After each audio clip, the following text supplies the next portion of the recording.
Y'all, shenanigans all over the place. Got a couple different things I want to talk about. Let's start with the momentum that is gaining with respect to moving from a 12-team college football playoff to a 24-team college football playoff.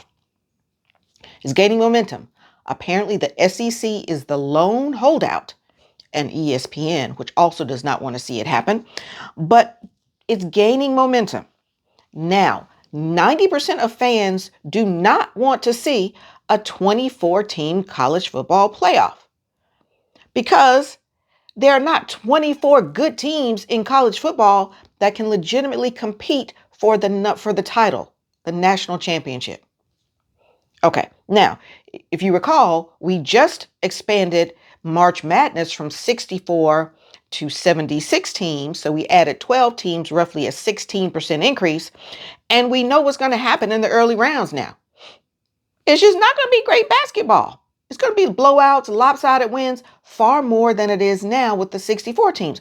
But at least you only added 12 to an existing 64. Here we're going to double the size from 12 to 24. That's a 100% increase. So what's the consequence of making this kind of change? Okay, well, with 24 teams, you know some weak teams are going to make it.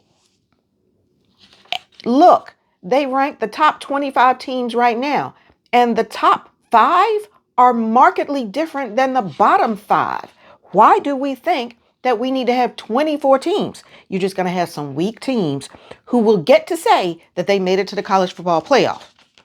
They can put the little football symbol up in their stadium, say, hey, look, we made it.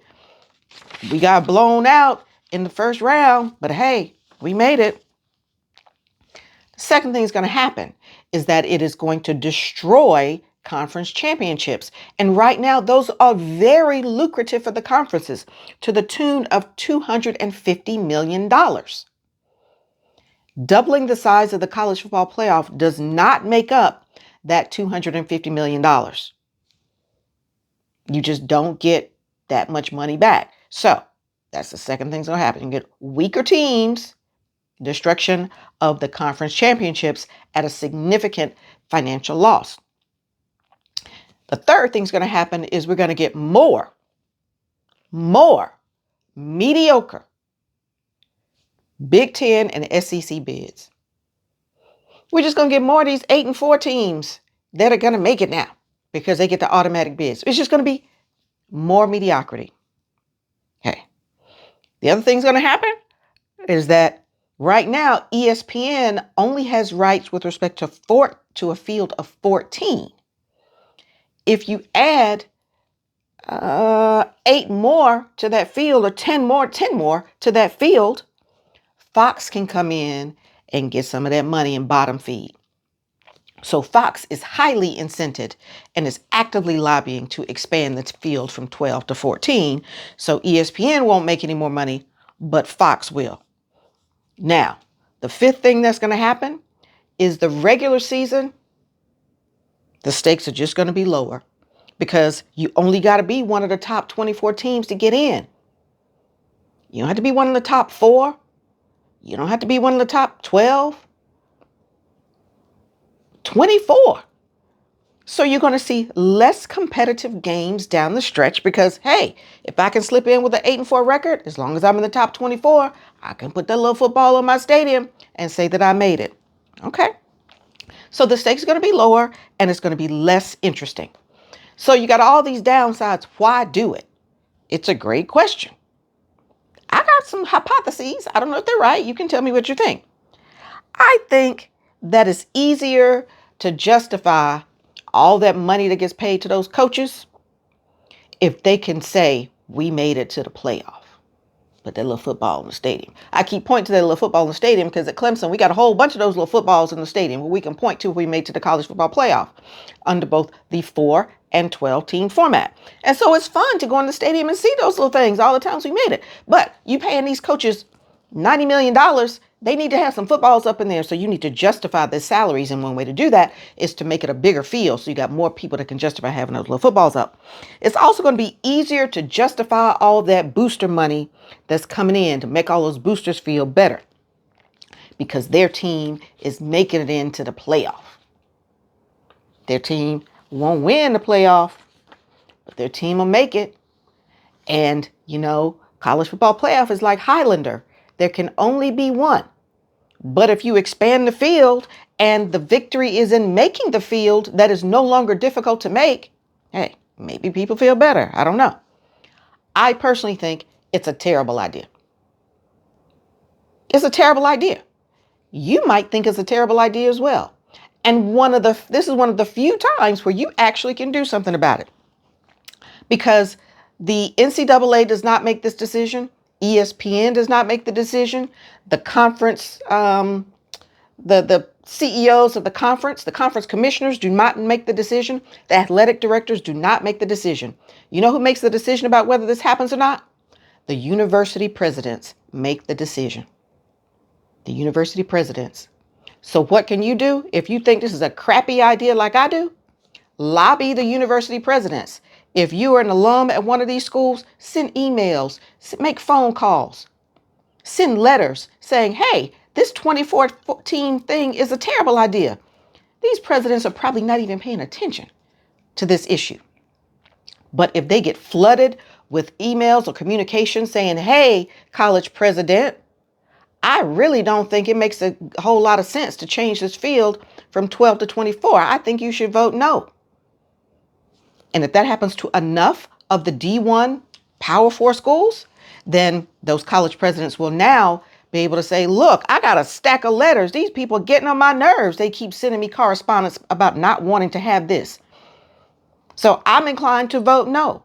Be relentless. Be relentless. Put it on your list every week that you're going to email the college president at your alma mater or some school in the state that you live and say, hey, I don't want to do this. Just aggravate them. Make it easy for them to say no. And it's obviously more effective if you are reaching out to the school where you are a graduate from, an alum. All right. So that's the first thing that I think is just crazy. What's next up? I'm going to call this boy bye. Just boy bye. Okay. So in other news, Ole Miss can't catch a break. They catching shade from every direction. Most recently, Texas coach Steve Sarkisian weighed in. Now, I'm more interested about what he said about Texas than I am about the shade that he threw at Ole Miss. Because literally he said, and this is a quote, I wrote it down word for word. At Texas, we will only take 50% of a player's academic credit hours. You may be a semester from graduation, but you're going all the way back to 50% if you play here and want a degree. And that is an end quote. That is the dumbest thing I have ever heard. First of all, it's not true. Second of all, it's just dumb to say as a way to throw shade, because his counterpoint was, you can take a class in basket weaving at Ole Miss. Miss me with basket weaving. If there was any hint that athletes would lose 50% of their credits by transferring to Texas, do you know what would happen? Nobody would transfer to Texas because there's no upside. So don't say dumb things trying to make a point. Boy, bye. My last boy bye is the attorneys for Texas Tech QB Brendan Sorsby. Now, we know that he's in an addiction treatment program. We wish him well. Well, nothing but good tidings for him. But his attorneys have requested that the NCAA hurry up and declare Sorsby ineligible so they can sue them. I am paraphrasing what they have said. They have asked for an expedited review of Brendan Sorsby's eligibility and have already said, and a lawsuit will be forthcoming. So essentially say, go ahead and say that he ain't ineligible. He's not eligible because we're suing you anyway. Now, why would the NCAA hurry up? If the only thing at the end of the hurrying is a lawsuit, I'll slow walk this. Boy, bye. I'll slow walk it. I'll get to you when I get to you. If all that's at the end of it is a lawsuit anyway, I have no reason to hurry. Second, it's not reasonably in dispute that he gambled on games as a minor, and he gambled on games as a minor with the team that he was playing with at Indiana. These facts are not reasonably in dispute. Why we want to hurry up so you can bring a lawsuit? I don't know. Now, if Indiana or Cincinnati knew, if those schools knew they are that Sorsby was gambling, they are potentially in hot water too. So why would they press the NCAA to hurry? Why would they want the NCAA to hurry? I'm sorry, you threatening me with a lawsuit at the end of me hurrying up for you is a non-starter. Boy, bye. Gone. Over there with them other people on the couch. Ain't nobody messing with you. Anyway, that's all I have for today. I think the college football playoff at 24 teams is a mess. I think Steve Sarkisian talking about 50% loss in credit outs when people transfer to his schools is silly. And I think that Brendan Sorsby's attorney saying, hurry up so I can bring you a lawsuit. Bye. Anyway, as always, let me know what you think.